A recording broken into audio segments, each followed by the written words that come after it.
బలహీనతతో మీ ముసలి తల్లిదండ్రులు వేగంగా నడవలేకపోతూ ఉంటే ఒక్కసారి మీరు మీ యొక్క మొదటి అడుగును గుర్తు చేసుకోండి. వారి యొక్క రోగాలకు ఖర్చు చేసేటప్పుడు మీ ప్రతి కోరికను తీర్చడానికి వారి కనీస అవసరాలను కూడా చంపుకున్నారని మర్చిపోకండి. వారి ముసలితనం వల్ల వారు మతిమరుపు గురైతే మీరు మీ బాల్యాన్ని గుర్తు చేసుకోండి. తల్లిదండ్రులు వృద్ధాప్యంలో వారిని ఒక బరువుగా భావించకండి.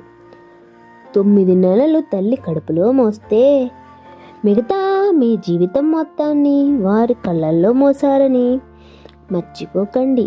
ఇక వారి జీవితం పర్యంతం జాగ్రత్తగా చూసుకుని వారికి వీడ్కోలు కూడా మీరే పలకండి.